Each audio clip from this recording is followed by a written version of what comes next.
उत्तर प्रदेश में अवैध धर्मांतरण को लेकर एटीएस के निशाने पर रहे 50,000 के इनामी जमालुद्दीन उर्फ छांगुर बाबा को गिरफ्तार कर लिया गया है।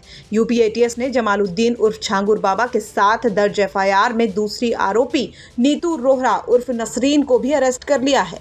अवैध धर्मांतरण के सिंडिकेट को चला रहे जमालुद्दीन उर्फ छांगुर बाबा के नेक्सस और पीड़ितों की जुबानी इस पूरे नेटवर्क का खुलासा हुआ था। छांगुर बाबा का ये जो नेटवर्क था, इसमें जाति, धर्म और जेंडर के हिसाब से लोगों के धर्म परिवर्तन कराने के रेट फिक्स थे।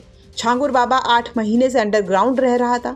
वहीं बाबा के साथ पकड़ी गई उसकी करीबी नीतू रोहरा उर्फ नसरीन की बात करें तो नवीन रोहरा, नीतू रोहरा और उनकी बेटी ने धर्मांतरण के बाद इस्लाम स्वीकार किया था और फिर पूरा परिवार जमालुद्दीन उर्फ छांगुर बाबा का करीबी बनकर अवैध धर्मांतरण के फंड को मैनेजमेंट करने का काम कर रहा था। छांगुर बाबा उर्फ जमालुद्दीन, जो अपने आप को हजरत जलालुद्दीन के रूप में, पीर बाबा के रूप में प्रोजेक्ट करता है, इसके द्वारा जनपद बलरामपुर के कस्बा उतरौला में एक कन्वर्जन के बड़े नेटवर्क चलाए जाने की बात प्रकाश में आई थी। इसकी जांच एसटीएफ द्वारा की गई और ये जानकारी हुई कि इस ग्रुप द्वारा इनके एजेंट्स प्रेम जाल में फंसाकर यंग लोगों का धर्मांतरण कराते हैं। इसके अलावा नाबालिग बच्चों का भी इस गैंग ने धर्मांतरण कराया। इस गैंग के 40 अकाउंट्स में विदेशों से 100 करोड़ से अधिक की धनराशि प्राप्त हुई, जिसका इस्तेमाल धर्मांतरण के लिए किया गया। ये सभी जानकारियों के साथ एसटीएफ ने एक केस दर्ज कराया, जिसकी इन्वेस्टिगेशन एटीएस द्वारा की जा रही है।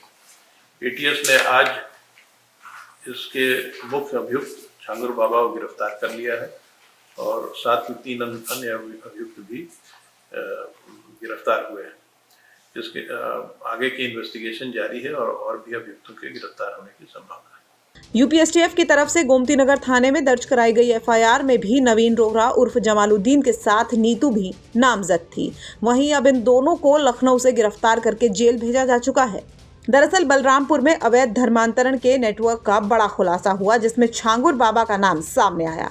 खबरों की माने तो छांगुर बाबा के बैंक खातों से 100 करोड़ रुपए की विदेशी फंडिंग की भी पुष्टि हुई है।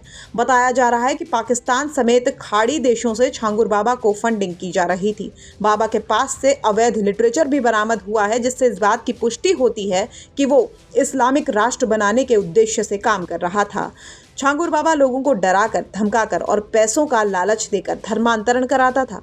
इस पूरे मामले में अब छांगुर बाबा के खिलाफ पहले यूपी एसटीएफ ने मुकदमा दर्ज कराया था, जिसकी जांच अब यूपी एटीएस कर रही है। लखनऊ से संतोष शर्मा की रिपोर्ट, यूपी तक।